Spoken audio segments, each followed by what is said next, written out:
On behalf of our center and our partners, the World Economic Forum and the Bill and Melinda Gates Foundation, I'd like to extend a very warm welcome to our audience here in New York, as well as our larger virtual audience participating online today. The Event 201 scenario is fictional. Today's scenario is going to simulate meetings of a multi-stakeholder group called the Pandemic Emergency Board. We're at the start of what's looking like it will be a severe pandemic.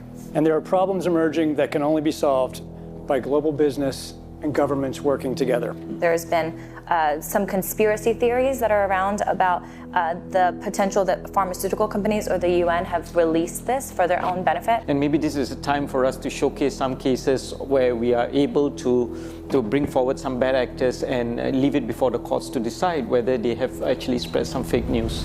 A new coronavirus. Infected people got a respiratory illness with symptoms ranging from mild flu-like signs to severe pneumonia. In related news, a significant demand for personal protective equipment like N95 masks and gloves are on the rise. Patients are overwhelming healthcare facilities. People are avoiding public spaces out of fear of infection and in compliance with public health recommendations. Our U.S. affiliate has just released polling results on public expectations for a vaccine, and 65% of those polled are eager to take the vaccine, even if it's experimental. I am not optimistic about having the vaccine in time to be relevant during this pandemic. With enough money and political will, anything is possible. Penalties have been put in place for spreading harmful falsehoods, including arrests. If the solution means controlling and reducing access to information, I think it's the right choice. What exactly are the risks and benefits of staying home from work? Absolutely, we need to save lives, but we literally cannot afford a heavy-handed response that suffocates our economy. The world saw large-scale protests and in some places riots. This led to violent crackdowns in some countries and even martial law. The public lost trust in their respective administration. Economists say the economic turmoil caused by such a pandemic will last for years. The societal impacts, the loss of faith in government, the distrust of news, and the breakdown of social cohesion could last even longer. We have to ask, did this need to be so bad?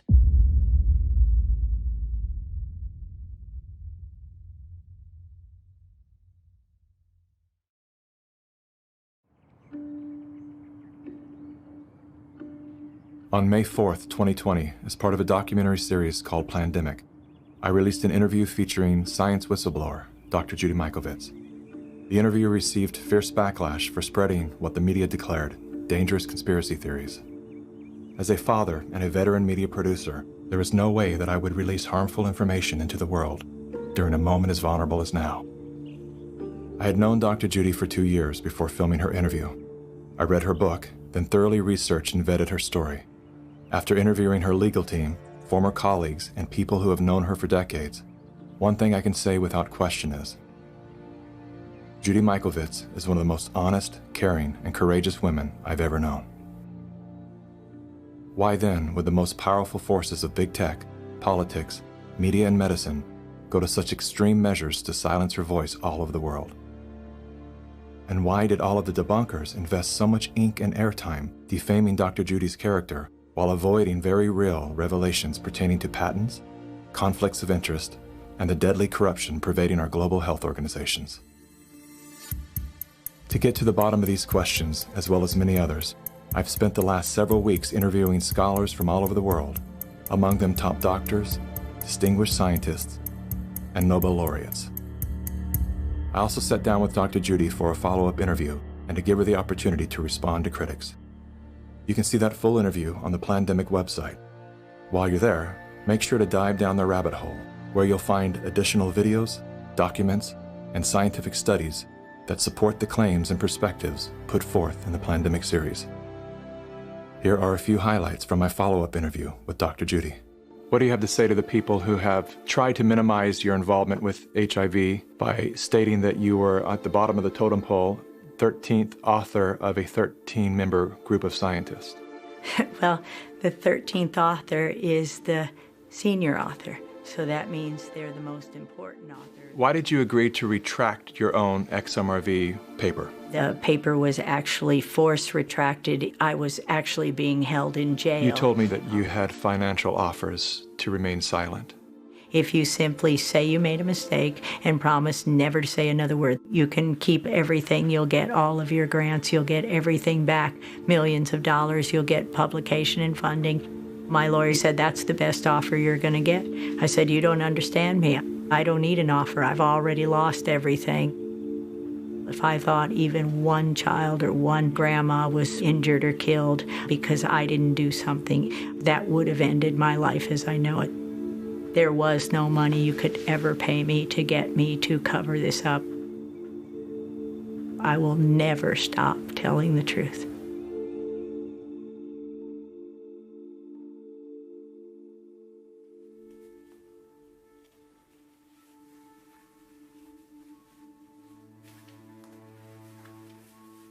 I'm the developer of Linguistic Genomics, which was the first platform on which you could determine the intent of communication rather than the literal artifact of communication.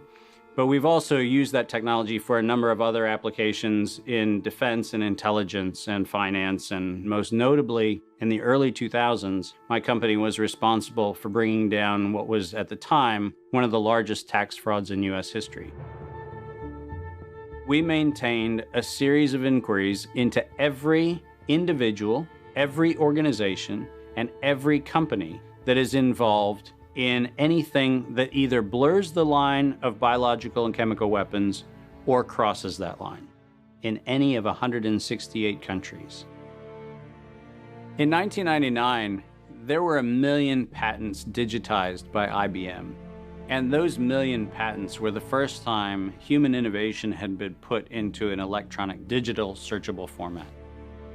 We took that information and we did a very simple exercise using our linguistic genomics technology, where I made the horrific assessment that approximately 1/3 of all patents filed in the United States were functional forgeries, meaning that while they had linguistic variations, they actually covered the same subject matter.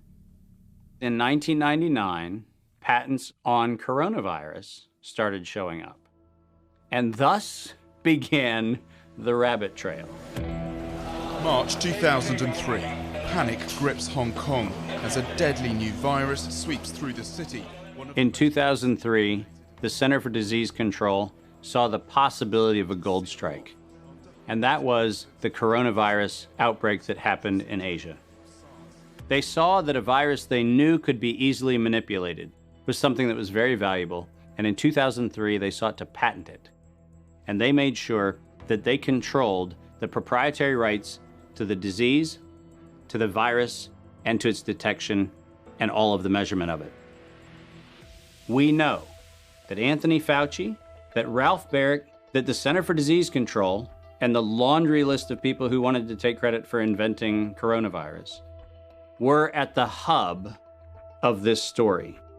From 2003 to 2018, they controlled 100% of the cash flow that built the empire around the industrial complex of coronavirus. The World Health Organization has officially named the novel coronavirus the novel coronavirus outbreak. The World Health Organization has declared an international public health emergency. While we know that the coronavirus manipulation started with Dr. Ralph Baric in 1999. The major characteristics of SARS, MERS, and SARS coronavirus 2. It's a good way for you. Ralph Baric is the researcher at the University of North Carolina, Chapel Hill, who's famous for his chimeric coronavirus research. In 2002, there was a recognition that the coronavirus was seen as an exploitable mechanism for both good and ill. On April the 25th, 2003, the U.S. Center for Disease Control filed a patent on the coronavirus transmitted to humans. Under 35 U.S. Code Section 101, nature is prohibited from being patented. Either SARS coronavirus was manufactured, therefore making a patent on it legal, or it was natural, therefore making a patent on it illegal. If it was manufactured, It was a violation of biological and chemical weapons, treaties, and laws. If it was natural, filing a patent on it was illegal. In either outcome, both are illegal. In the spring of 2007, the CDC filed a petition with the Patent Office to keep their application confidential and private. They actually filed patents on not only the virus, but they also filed patents on its detection and a kit to measure it. Because of that CDC patent, they had the ability to control who was authorized and who was not authorized to make independent inquiries into coronavirus. You cannot look at the virus, you cannot measure it, you cannot develop a test kit for it. And by ultimately receiving the patents that constrained anyone from using it, they had the means, they had the motive, and most of all, they had the monetary gain from turning coronavirus from a pathogen to profit. Developing and owning a coronavirus vaccine has become a biotech arms race with political overtones. This vaccine gold rush is starting to bother me. Gold rush. Let's keep that in mind.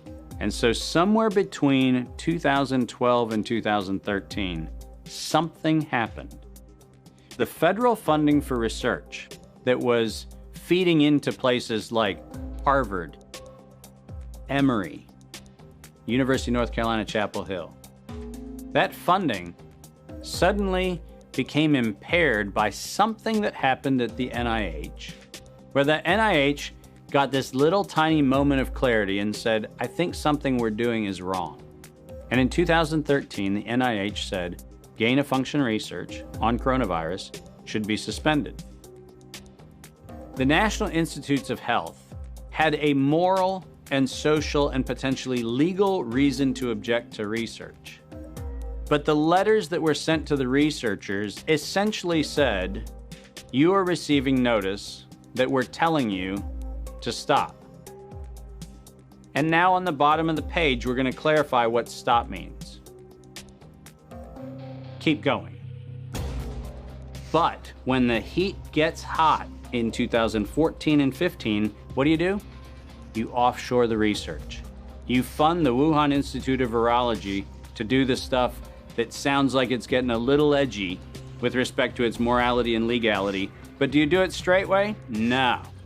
You run the money through a series of cover organizations to make it look like you're funding a U.S. operation, which then subcontracts with the Wuhan Institute of Virology. The U.S. could say, China did it. China could say, the U.S. did it. And the cool thing is, both of them are almost telling the truth. Where did the coronavirus come from? There is a new investigation into its origins.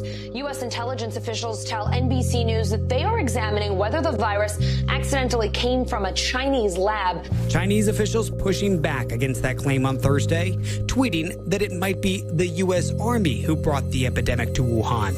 I was the first person in the world to look at an epidemic and study its characteristics and prove that it was due to biological warfare and was not a natural occurrence. So I published that 28 years ago. Early in this pandemic, I did not think the coronavirus was a natural occurrence from bats. I feel quite convinced that this was a laboratory-designed organism. There have been hundreds and hundreds of leaks from high-containment laboratories that do research on pathogenic coronaviruses and other potentially lethal organisms. I was particularly interested in a paper that came out in Nature Medicine by 5 scientists claiming, and it was definitely a natural occurrence rather than a lab construct. But the arguments they used did not hold water. They didn't really make a lot of scientific sense. And yet all kinds of very important people started parroting what this paper said. And so that, of course, got me scratching my head saying, why are these people risking their reputation when it's obviously illogical, doesn't hold water? Somebody must have made them publish this, and somebody must have told these other people that they have to say it's a great piece of science. You were quoted as saying, it was a meticulous job done professionally. It could be done by somebody very expert in molecular biology, I think. Et c'est pas naturel, c'est ce que vous voulez dire? Non, ce n'est pas naturel, c'était un travail de professionnel, un travail de biologiste moléculaire. C'est un travail très minutieux, on peut dire d'horloger, on peut dire au niveau des séquences. Mais dans quel but? Dans quel but, ça, ce n'est pas clair. Moi, j'expose, si vous voulez, mon travail, c'est d'exposer les faits, c'est tout. See, the problem with all of this is the evidence is right in front of our face. And when confronted with evidence, we are told fact checkers are somehow transcendent. The pace of our modern world makes it nearly impossible for working people to research the events and policies that shape their lives. When seeking answers to life's most pressing questions, where do we go first? Google.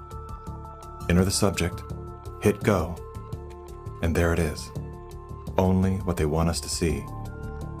In today's culture of copy and paste journalism, it's common for hundreds of unrelated outlets to feature the exact same report.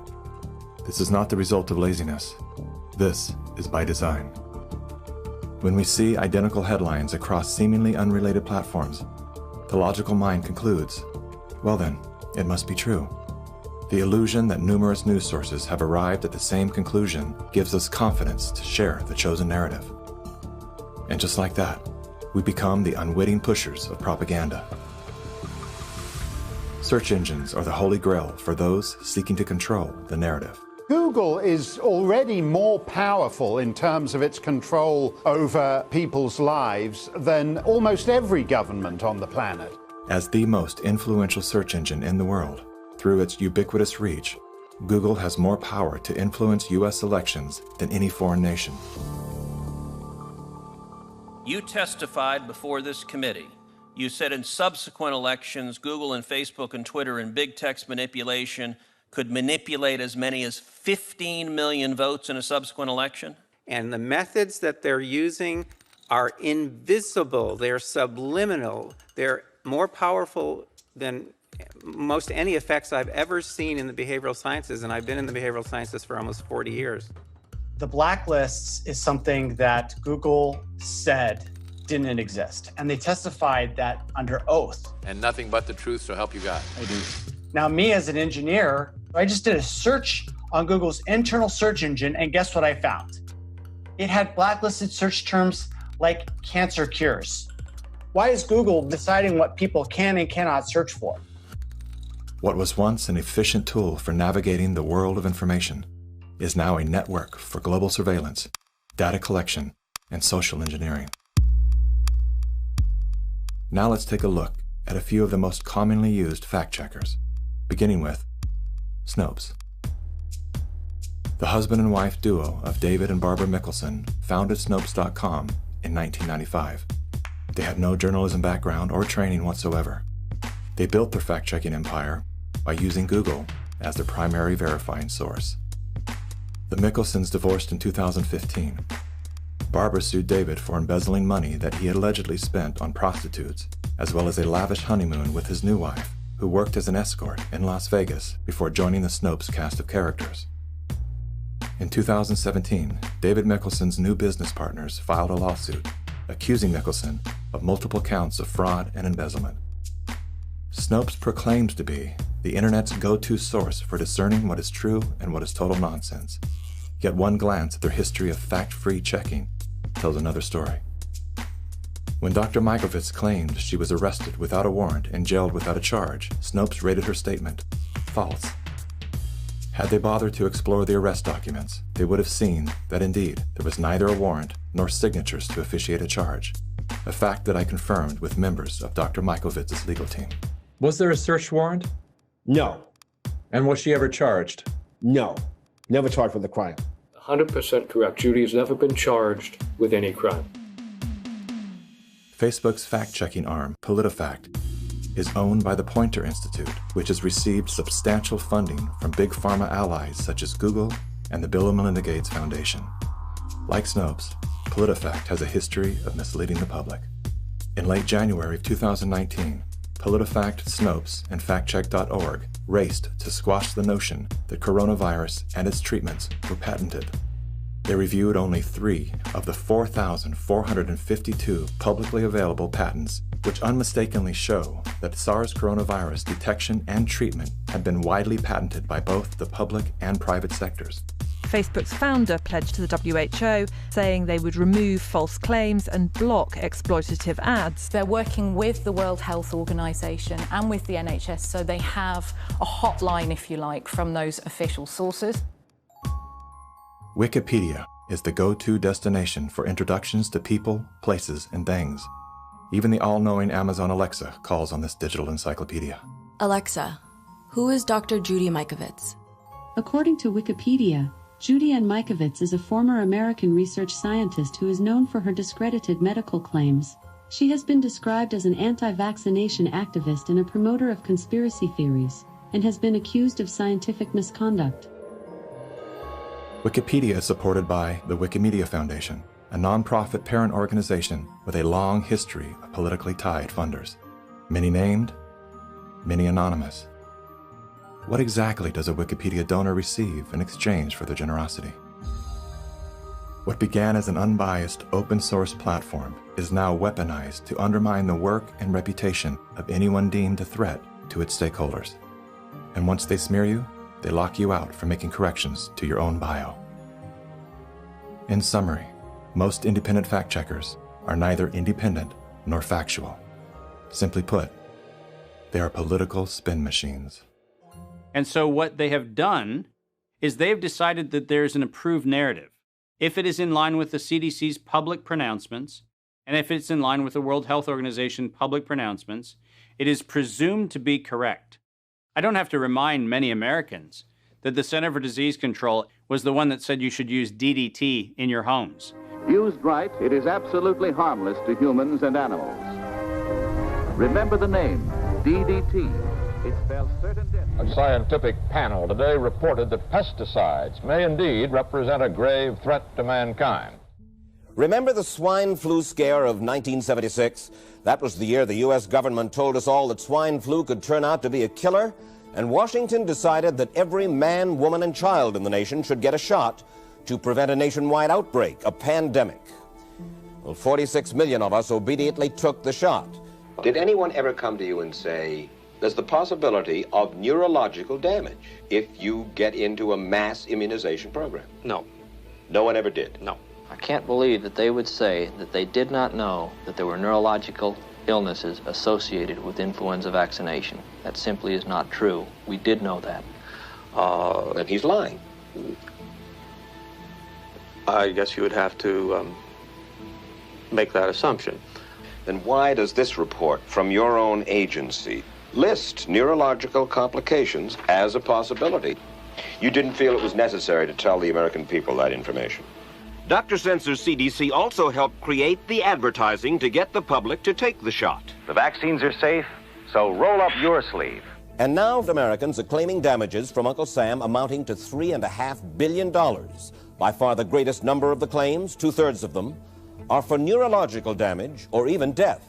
There are serious concerns tonight about how well the CDC controls dangerous germs at its own labs after yet another safety lapse. For the third time in a month, the CDC acknowledged deadly pathogens were handled incorrectly in government labs. That CDC is the CDC that allegedly is looking out for your public health. When we start with the assumption that the official dogma has to be the objective standard, then what fact checkers look for is a piece of published media that confirms the statement made by that particular organization. And then debunkers and conspiracy theorist blower-uppers come in and say, we're going to make this thing clearly the scam that it is. Every media outlet that is in the public media right now has planted evidence, and they have re-ranked pages. So if you look today at face mask wearing, and if you look today at social distancing studies, you will see the studies that used to be number 1, number 2, number 3 on the pages of PageRank search don't exist anymore. And what is there are studies that wind up having headlines that support the common narrative. You're going to be hearing more about advanced guidelines. Because if you can keep people from assembling, guess what they're not talking about? They're not talking about the issues of the campaign. If you can keep people in their homes, the only source of information that you can have is what you curate for them.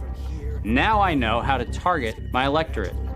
They are in the only place I allowed them to be, being fed the only message I'm allowing them to hear, through a media that I control.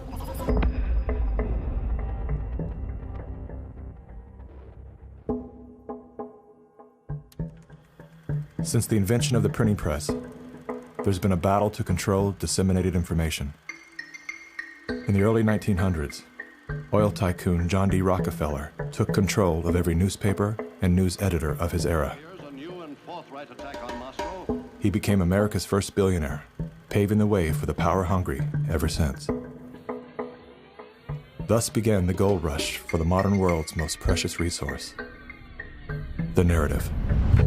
Do you have any people being paid by the CIA who are contributing to a major circulation American journal? During a Senate committee investigation, it was revealed that the CIA had been conducting a covert operation to infiltrate and control U.S. media. They called it Operation Mockingbird.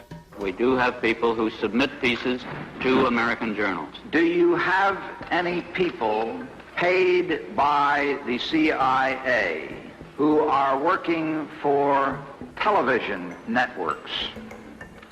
This, I think, gets into the kind of details, Mr. Chairman, that I'd like to get into in executive session. Over 3,000 CIA contracted and trained operatives were placed in key positions within top media outlets. Posing as editors and journalists, these well-paid actors never dared to question the effect of their lies on the world beyond their cozy studio. How often does the CIA manipulate the media in this way? It goes beyond your wildest imagination. Setting up student organizations so they could draw radical students in. 5,000 university professors co-opted to help the CIA manipulate people's minds. Journalists in the U.S., including big-name journalists, co-opted to function routinely to help the CIA put out stories and biases to the world. As this 1952 CIA memo says, the aim is controlling an individual to the point where he will do our bidding against his will. It's a great brainwashing process to change the perception of reality of every American to such an extent no one is able to come to sensible conclusions in the interest of defending themselves, their families, their community, and their country. Would you say that continues today? Well, I would think probably for a reporter it would continue today, but because of all of the revelations, I think you've got to be much more careful about it. So how do we know that Operation Mockingbird still isn't in effect? Well, we don't. It was the Telecommunications Act of 1996 that opened the door for predatory corporations to monopolize the industries of print and broadcast. This bill protects consumers against monopolies. It guarantees the diversity of voices. Today, a handful of corporate empires own and control the vast majority of everything you read, hear, and watch. From the biggest movie studios, television and radio networks, newspapers and magazines, to the vast universe of internet news and entertainment sites. Amazon has transformed its operations in response to COVID-19 to protect employees and keep packages flowing. The company is keeping its employees safe and healthy while still delivering those packages to your doorstep. The company is keeping its employees safe. The company is keeping its employees safe. Millions of Americans staying at home are relying on Amazon. And that is how it works. It's like a house of mirrors, where you're seeing the same thing over and over and over again, except it's distorted. There's an industry that is paid to go after and target journalists, whistleblowers, and inundate our consciousness and the images we see to try to ruin, destroy, or smear the idea that they don't like or the person who's delivering it. You smear somebody with falsehoods and all the rest, and then you merchandise it. And then you write it, and they'll say, see, it's reported in the press, So they have that validation that the press reported the smear, and then it's called the wrap-up smear. Now I'm going to merchandise the press's report on the smear that we made. And it's a tactic. Welcome back, everybody. News personalities are not the only high-paid actors to serve the propaganda machine.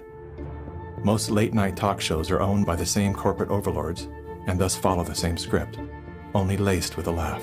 Our main story tonight concerns conspiracy theories. Last Week Tonight with John Oliver featured a skit entitled Coronavirus Conspiracy Theories. Like the claim that the moon landing was faked. First thing to note here is that Mr. Oliver opens with commentary about conspiracy theories that are completely unrelated to coronavirus. This is a standard tactic used by propagandists to set a tone so that anything that follows will be seen through the lens of absurdity. Plandemic, a pseudo-documentary filled with a hodgepodge of conspiracy theories. Mr. Oliver then does his best to debunk Dr. Judy's claim that she was arrested but never charged with a crime. She was absolutely criminally charged. This was not an oversight, but a blatant lie. Prior to the taping of this episode, Mr. Oliver had the official arrest documents that clearly prove that Dr. Judy was never charged with a crime. Mr. Oliver then attempts to debunk the idea that a beach, aka nature, holds any value in boosting our body's natural immune system. Instead of challenging the point with science, he kills it with a smear. Everything that you just said is insane. Television is not the truth. We deal in illusions, man. None of it is true.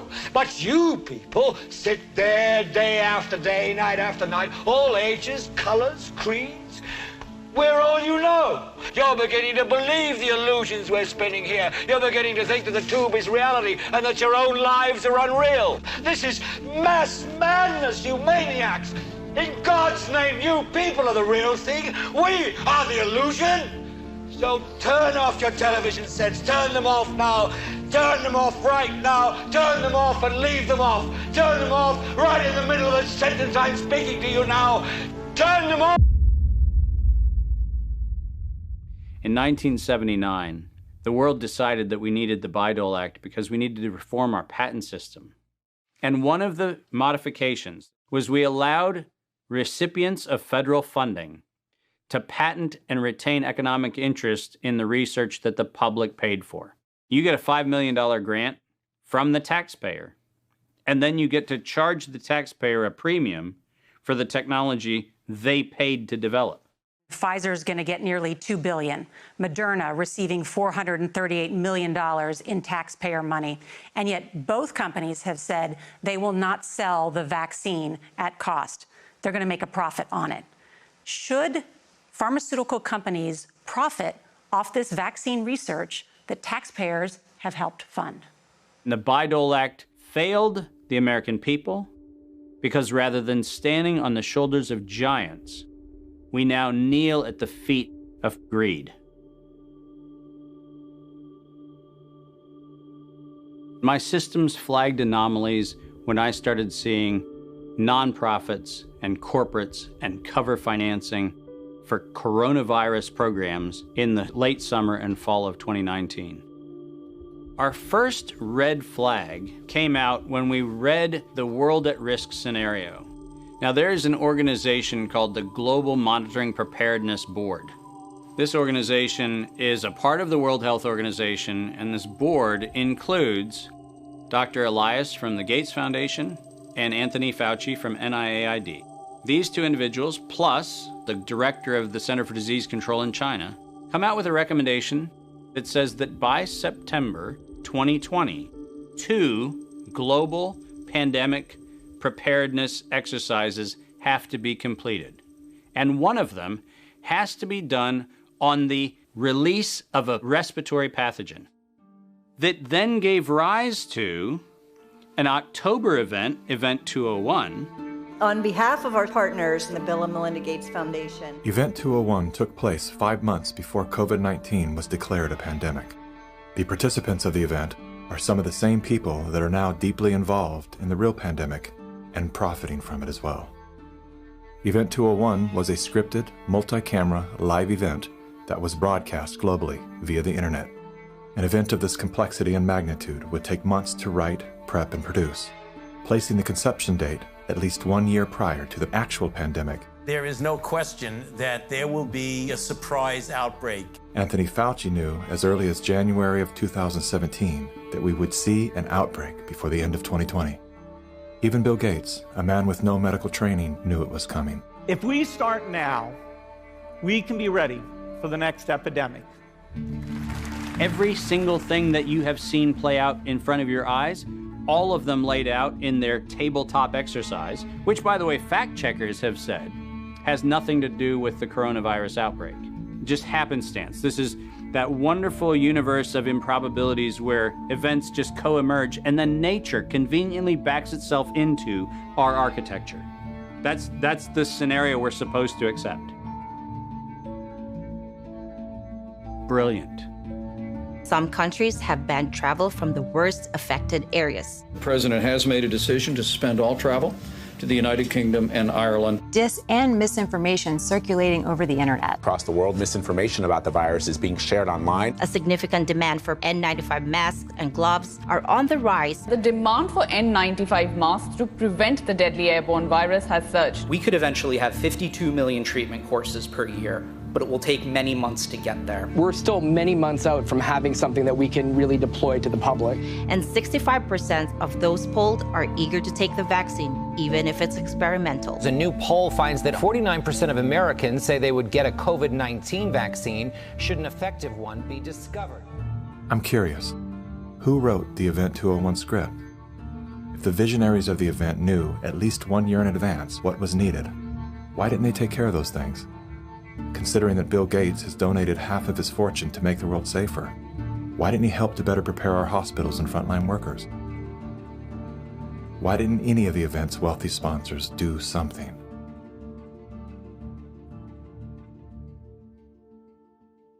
Now here we are. You know, we didn't simulate this, we didn't practice. On behalf of our partners in the Bill and Melinda Gates Foundation. So both the health policies and economic policies, we find ourselves in uncharted territory. Event 201 was not the first scripted exercise to prophesize the future with astonishing accuracy. Leaders of global health and business have been seeding reality with fictional scenarios for several decades. The scenario, obviously, is fictional. 1 year prior to Event 201, many of the same sponsors, hosts, and actors came together to produce a tabletop pandemic simulation for a fictional virus they branded Clade X. 1 year to produce a vaccine for this is too long. We should have stockpiled, we didn't, but we're going to have to look at that vaccine question to see if we can speed up the delivery. And if we do not have the public with us, we're in big trouble.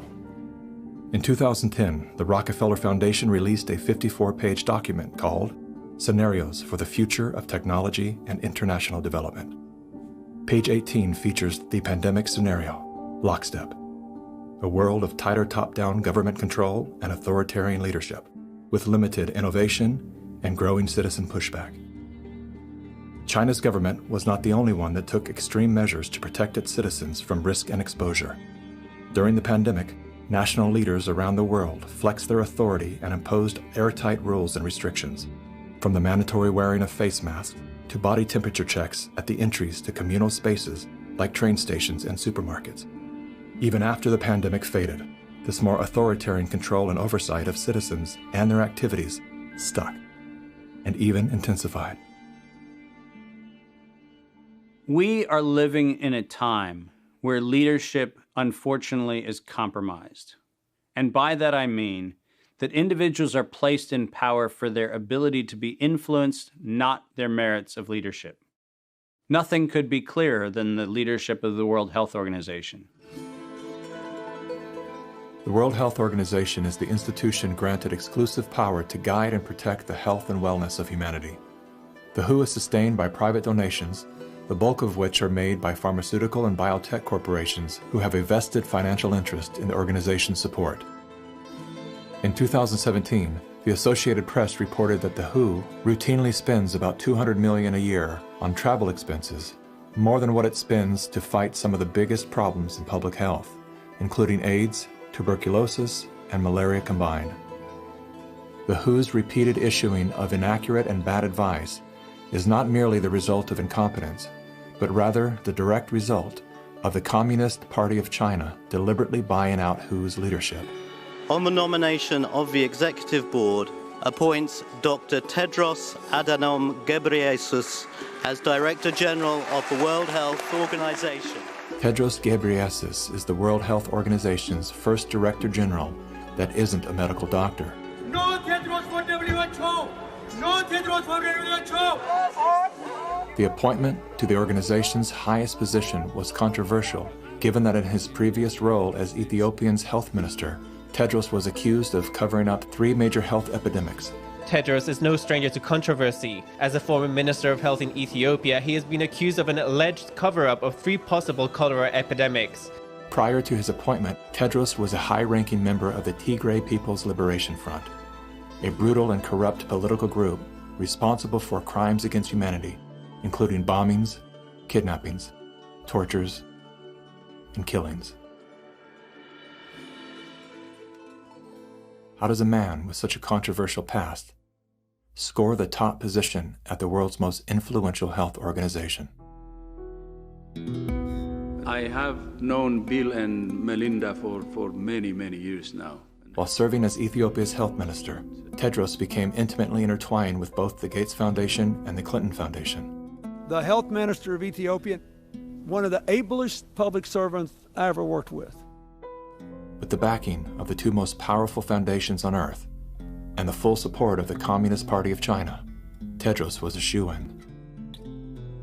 We will have many body bags in front of us if we don't behave.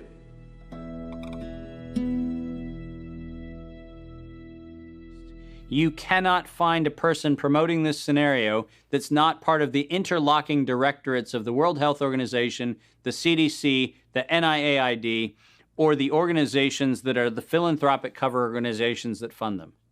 We now know that there are over 1,300 patents currently issued and held by organizations that are multiply recipients of funding through the Gates Foundation, through EcoHealth Alliance, through the Sherlock Biosciences connection back into open philanthropy, and all of them also have links directly to NIAID, Anthony Fauci's funding sources.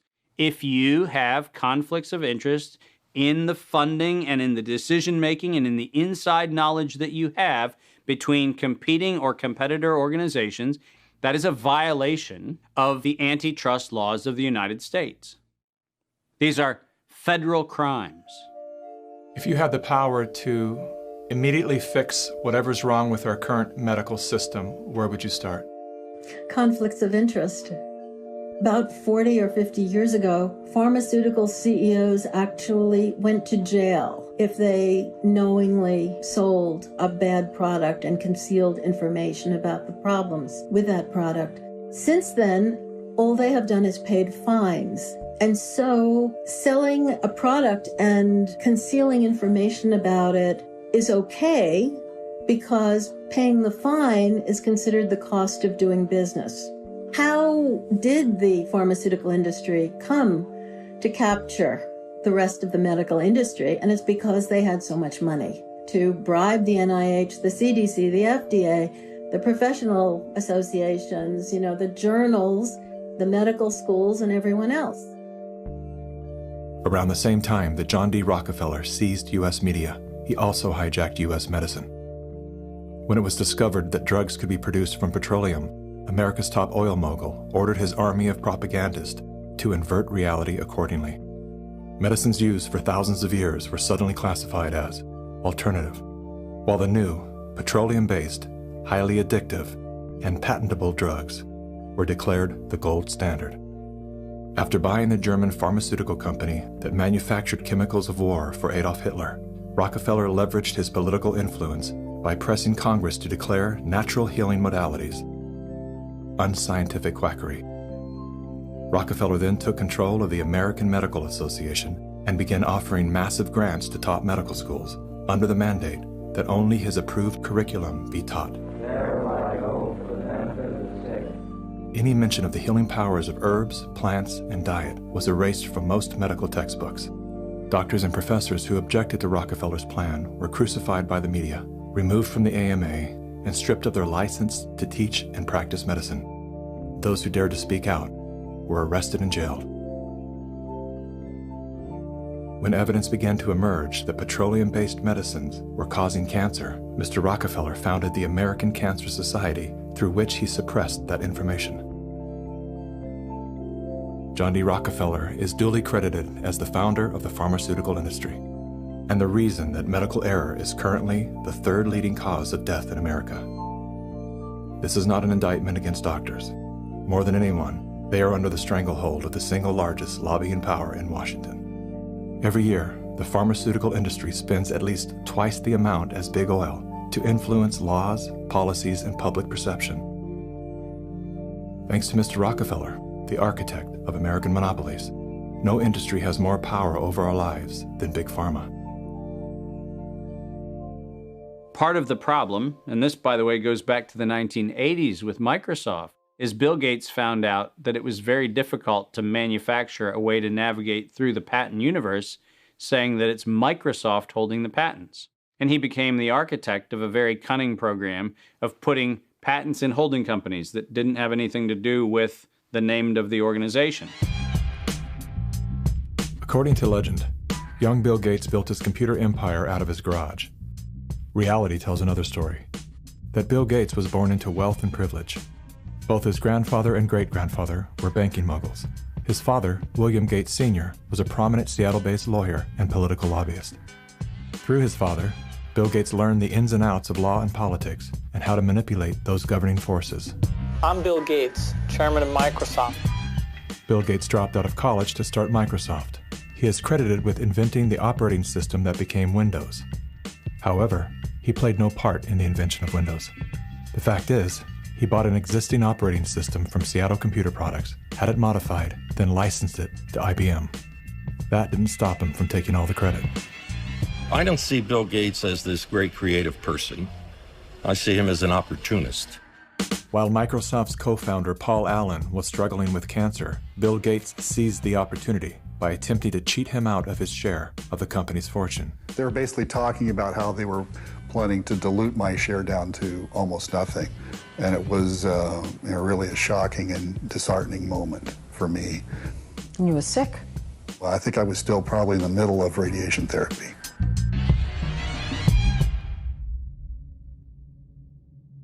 Gates' business strategies came under fire in 1998 when the United States Department of Justice sued Microsoft for antitrust violations. This is tape 3 of the videotape deposition of Bill Gates on September. During the 18-month trial, Gates gave hours of videotape testimony.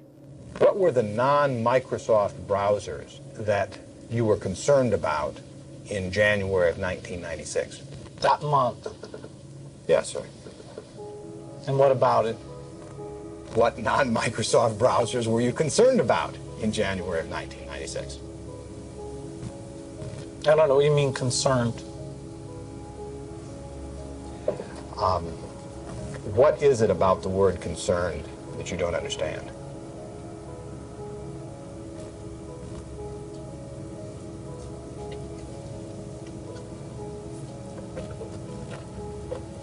I'm not sure what you mean by it.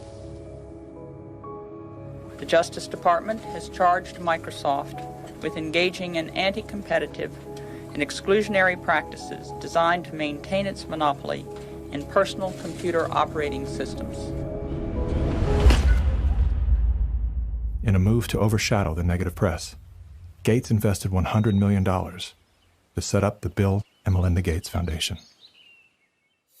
Overnight, Bill Gates transformed his public image from ruthless tech monopolizer to the world's most generous philanthropist. I'm pleased to announce that we're pledging an additional $1 billion to We had the chance to witness Bill Gates 2.0, the man you don't know. The rebranding campaign paid off. His net worth swiftly doubled, earning Bill Gates the title of richest man in the world. You've invested $10 billion in vaccinations over the last 2 decades, and you figured out the return on investment for that, and it kind of stunned me. Can you walk us through the math? In a Wall Street essay, Bill Gates declared vaccines the best investment I've ever made. There's been over a 20-to-1 return. So if you just look at the economic benefits, that's a pretty strong number compared to anything else. The Gates Foundation expanded rapidly into a massive, vertically integrated, multinational corporation, controlling every step in a supply chain that reaches from its Seattle-based boardrooms to the villages of Africa and Asia. Is the world's largest private philanthropy causing harm? The Bill and Melinda Gates Foundation has made millions of dollars each year from companies blamed for many of the same social and health problems the foundation seeks to address. The Gates Foundation has investments in 69 of the worst polluting companies in the U.S. and Canada. Other companies in the foundation's portfolio have been accused of transgressions, including forcing thousands of people to lose their homes, supporting child labor, defrauding and neglecting patients in need of medical care. The Gates Foundation has not provided details. William H. Gates III and Melinda French Gates. As a top donor to both the WHO and the CDC, no one man has more power than Bill Gates to influence and control the health and medical freedom of all people. Normalcy only returns when we've largely vaccinated the entire global population. This will be the new normal until a vaccine is developed. Until we find a vaccine, going back to normal means putting lives at risk. We need to produce it and to deploy it in every single corner of the world. Full vaccination of our children and pregnant women. Development of new vaccines, therapeutics and diagnostics. Before effective vaccines and therapeutics are developed.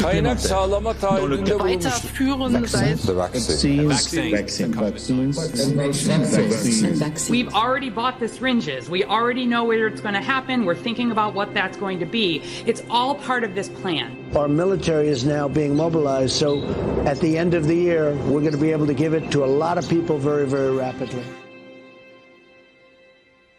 In 1986, President Ronald Reagan signed the National Childhood Vaccine Injury Act, granting total immunity to vaccine manufacturers. After a decade of lawsuits related to vaccine injuries and deaths, vaccine makers were going bankrupt. In a move to coerce policymakers, vaccine companies threatened to stop making vaccines until they could be legally shielded from liability.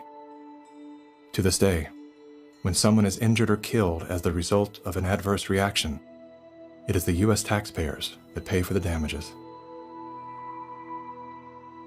Welcome back. Were several Indian tribal girls used as guinea pigs?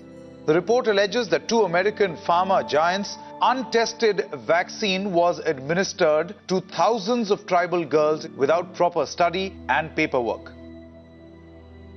India was among the hardest hit after Bollywood celebrities were incentivized by the Gates Foundation to urge the public to submit to mass vaccinations. In 2009, tribal children were administered the HPV vaccine. Over 24,000 girls were told they were being given wellness shots, in many cases without the informed consent of a parent or a guardian. The people that were administering these vaccines lied to the guardians of these girls and told the girls, oh, this is going to cure cancer, you're never going to have cancer.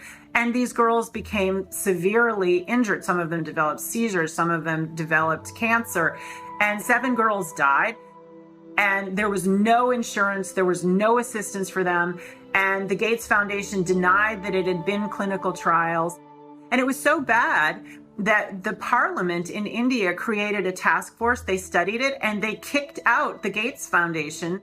But India is a barbaric country. Things happen here in a very barbaric way. But I was surprised to find an American organization operating in broad daylight, doing things in a very, very, let's say, Indian fashion. And so the route I took was that I want the whole procedure to be investigated. The Indian Parliament formed a committee, and it was to me a rather surprising move because you generally don't often have such a high-level inquiry into matters affecting poor people. And that was such an extraordinary report. I don't think Indian Parliament has ever come out with such a scathing report. And the government officials came up and said, we shouldn't have authorized this. We're sorry. We're not going to allow them again. And now they're back doing their same old tricks again. The good news is that human clinical trials can start as early as July 2020 for India's first COVID-19 indigenous vaccine that's been developed by Bharat Biotech. So you can imagine how the manipulation of the media, by the media, the manipulation of public opinion by leaders from all political parties unanimously saying, we want a vaccine. And the worst thing is they are taken as philanthropists. Whereas what this actually is the acquisition of political and financial power. And I think the second most populous country with 1.3 billion people is going to be a good base for pharmaceutical companies to make a killing and also kill a lot of people in the process. Yes, I just find it a pity that we haven't been able to get any benefit for the girls who suffered, you know. It's so terrifying as to what they're actually doing with the world. We're taking things that are, genetically modified organisms, and we're injecting them in little kids' arms. We just shoot them right into the vein. A 2018 scientific study released in the International Journal of Environmental Research and Public Health concluded that over 490,000 children in India developed paralysis as a result of the Gates-supported oral polio vaccine that was administered between the years of 2000 and 2017. Using all the usual sleight of hand, US-based media and fact-checkers rushed to bury this story. But thanks to the meticulous work of a team of Indian researchers and doctors, the inconvenient truth lives on the NIH.gov website. It's my honor to introduce Bill and Melinda Gates. Without any medical training, Bill and Melinda Gates founded the Global Alliance for Vaccines and Immunization, through which they fulfill their agenda to vaccinate the world. The foundation has been sued by the governments of some of the poorest and most vulnerable nations for causing serious harm through experimental vaccine programs. If you just look at healthcare workers around the world, they deserve to get the vaccine first. Here in the United States, really, it's going to be Black people who really should get it first, and many indigenous people. Vaccines were always taught to us that it was safe, it was healthy, this is things that we had to do. But given the position that I am in now as a state legislator, and looking at these studies and reviewing a lot of these studies, it's very scary. And I want the African American community to open up their eyes. Of all the places that Mr. Gates could have gone in the world, why did he settle on Africa? It's not because he cares about people that look like me. He cares about an agenda. African bodies have been used as lab rats for many years for Big Pharma. They are using us for trials, they are using us for testing, but as an African, I say no more. Africans, they're tired of becoming the guinea pigs of the world. Their antennas are raised and they're telling each other all over social media. They're on high alert right now. There is a policy of the American government. It's called the Kissinger Report, which was produced in the mid-70s. And it explicitly states that the purpose of the foreign policy in Africa was to reduce the population because they have great mineral resources there. At the time, Kissinger and those involved with the Carter administration wanted to shrink the population, make sure that the Africans do not develop and do not use the resources for themselves, because we in the States, we need them. There is a concerted effort of foreign powers to control the population of Africa. Some children did survive the botched vaccinations last month and will recover, but 15, all under the age of 5, died from fever, vomiting, and diarrhea. Human errors contributed to the unfortunate deaths of the children. How can you believe Big Pharma, but not believe these parents when they tell you that their children have been injured by Big Pharma? I don't care how big this corporate machine looks. As a parent, I can tell you, these people will never stop fighting for their kids.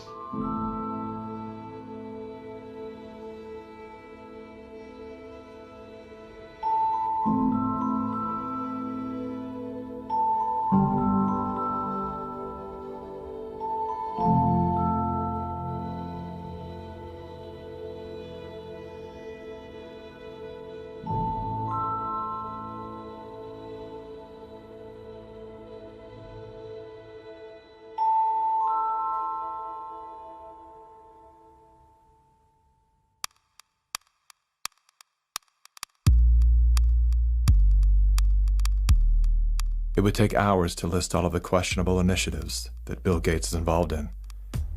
Here's a few of the highlights. Gates is one of the key funders in the stratospheric-controlled perturbation experiment designed to block out the sun in an effort to control global warming by releasing massive amounts of calcium carbonate and other materials into the upper atmosphere. Critics, including environmental scientists, have called the project a global genocide experiment. Gates has invested over $1 billion in Earth Now's global surveillance project. The project will launch hundreds of satellites into space, which will allow for the 24/7 monitoring of all people everywhere. In partnership with MIT, Bill Gates has developed a new technology that allows vaccines to be injected under your skin along with your medical records. The quantum dot tattoo will implant an invisible certificate that can be scanned by authorities using a cell phone app and infrared light. Eventually, what we'll have is certificates of who's a recovered person, who's a vaccinated person. So eventually there will be this digital immunity proof. The EPA recently approved an experimental use permit to Oxitec, a biotech company funded by the Bill and Melinda Gates Foundation. In an effort to fight malaria, Oxitec will soon release millions of genetically modified mosquitoes in various U.S. states. According to the NIH website, programs are being developed to allow human immunization via mosquito bite. It was Science magazine that coined the phrase, flying syringes. Would you raise your hand, please? Do you solemnly swear the testimony you're about to give in the matter now pending should be the... A shocking new report from the New York Times sheds light on the connection between Microsoft founder Bill Gates and the late Jeffrey Epstein. You report these two men met at least 6 times. Well, I believe that there were more. This included visits to the mansion, seeing each other in Seattle, flying on Epstein's plane. When flight logs revealed that Gates had been a passenger on the Lolita Express, he claimed that he didn't know that the private jet belonged to Epstein. He also denied that he and Mr. Epstein were involved in any business deals. However, an expose by the New York Times revealed that not only did Bill Gates initiate a relationship with Jeffrey Epstein well after he was convicted of sex crimes, but the two were also involved in the process of co-founding a multi-billion-dollar charitable fund. Why would they ever set up a charitable trust benefiting Jeffrey Epstein? That it was all about philanthropy, that Bill Gates just wanted to find new sources of money. Why would one of the richest men in the world choose to partner with the world's most notorious pedophile? A deeper dive into Epstein's world revealed that the two men had more in common than meets the eye. Like Gates, Epstein was a billionaire philanthropist with a passion for science, health, education, and children. The Jeffrey Epstein Foundation donated millions of dollars to top universities, science institutes, medical schools, early education programs, youth initiatives, and international peace accords. Bill Gates is either the most misunderstood man alive or one of the most convincing con men to ever live. Is he a benevolent hero or a malevolent opportunist? Bill Gates. Personally, I would love to believe that one of the richest men in the world is giving away his fortune for the betterment of humanity. I want to believe that endearing smile. I want to believe that his heart is as soft and warm as his sweaters. At the very least, I want to believe that he's unaware of the damage he's done.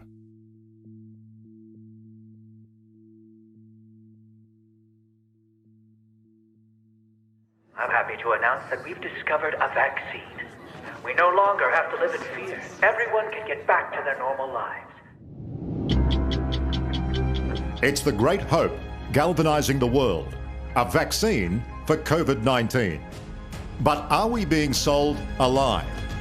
After all, COVID-19 is the 7th coronavirus to strike mankind, and we've never found a vaccine for any of them.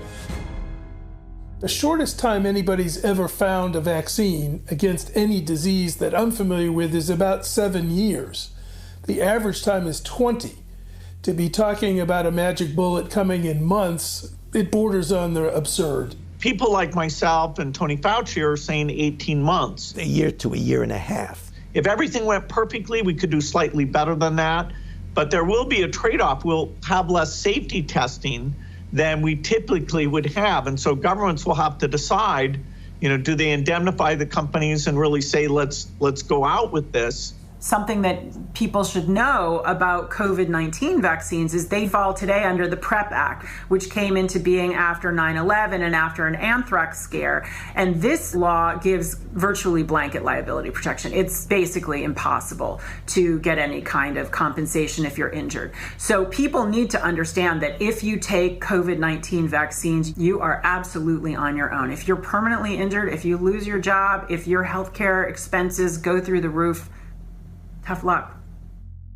Volunteers all across the country began getting shots today as part of the final phase of testing for an experimental vaccine being developed by the NIH and the drug company Moderna. The side effects for the Moderna vaccine sound concerning. We looked. After the second dose, at least 80% of participants experienced a systemic side effect. So, are these vaccines safe? Well, the FDA, not being pressured, will look hard at that. The FDA is the gold standard of regulators, and their current guidance on this, if they stick with that, is very, very appropriate. And the side effects were not super severe. That is, it didn't cause permanent health problems for the things there. Moderna did have to go with a fairly high dose. And so, to get the antibodies. This isn't a vaccine story. This is a population management story. If your goal is to make this beautiful earth that we live on an exclusive playground for the entitled few, then populations that get in the way are a problem.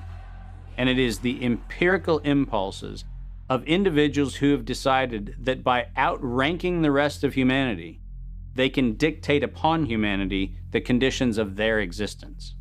Now we need to go and look in families to find those people who may be sick and remove them and isolate them. This bill enables the police to enter a home without a warrant. Madam Speaker, the police have never held that power. We will find out who lives in the house. If it's someone that is refusing, we will definitely consult with our health officer to look into next steps. So the Sheriff's Department and the Health Department showed up at her door with orders for her and her husband to wear ankle monitors. The couple says they never denied self-quarantining. You will no longer be able to leave home. Only one person will be able to go shopping once per day. Recreational activity is now no longer allowed. You will be allowed to have 1 hour of exercise no further than 5 kilometres from your home. Are you serious? Just for not having a mask? For no mask? Are you serious? We will shut you down. We will cite you. And if we need to, we will arrest you and we will take you to jail. You know the old expression about snitches? Well, in this case, snitches get rewards. Some people are ratting their neighbors out, calling the police, but others are turning to the internet, where social distance shaming has gotten ugly. In a time of crisis, trying to force compliance upon a population by making neighbors and friends distrust one another is exactly the opposite tactic we actually need. When human societies lose their freedom, it's not usually because tyrants have taken it away. It's usually because people willingly surrender their freedom in return for protection against some external threat. That's what I fear we are seeing now. This is a cognitive dissonant moment, which is being imprinted in your brain, just like remember the Great Depression, remember 9/11. Weapons of mass destruction.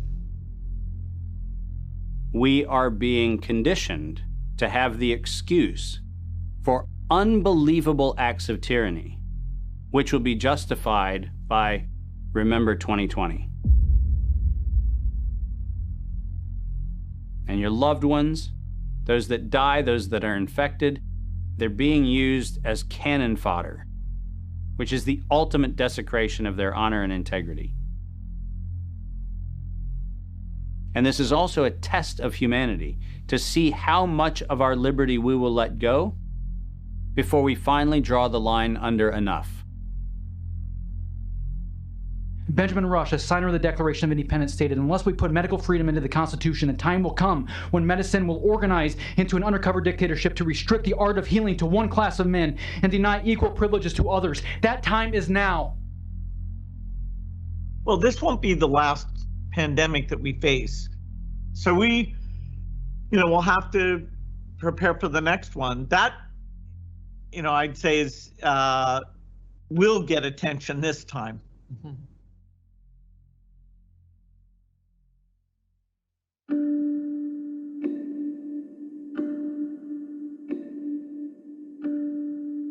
This is not a time for us to go in a mob frenzy, find the perpetrators and haul them into the town square and pillory them.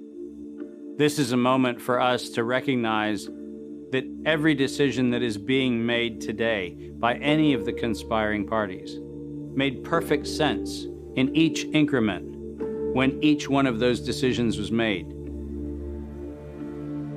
The sum of those incremental steps has led to devastation because they lost touch with their fellow humanity. But that's an invitation for each one of us to examine how we're living and how not a single decision we make, not one, in any moment, is without consequence. This is our moment to reclaim our humanity.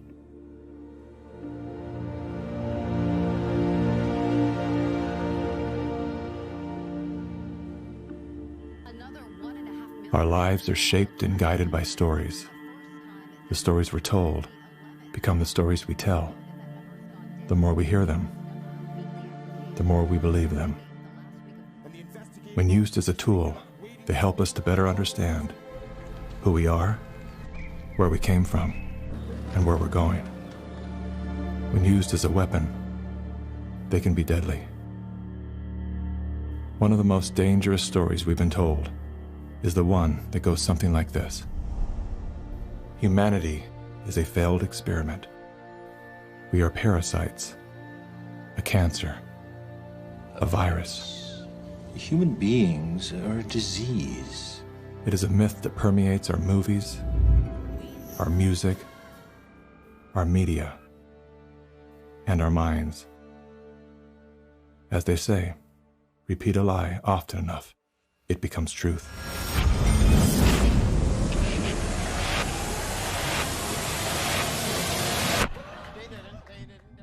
Perhaps that was the goal of the authors of that story.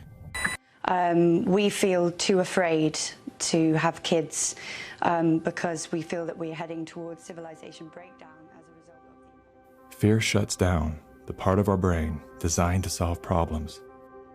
Without that ability, we look for others to guide and save us. In doing so, we lose touch with our most primal nature. We forget that we are an extension of the most brilliant and resilient ecosystem in the universe. We stop eating food grown from the earth and begin consuming products processed from machines. We trade medicines that heal for drugs that harm. We abandon love and liberty for debt and dependency. The good news is, our story is not over. The climax has yet to come.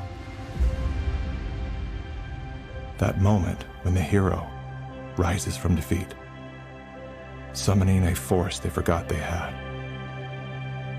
A force within, a force of nature.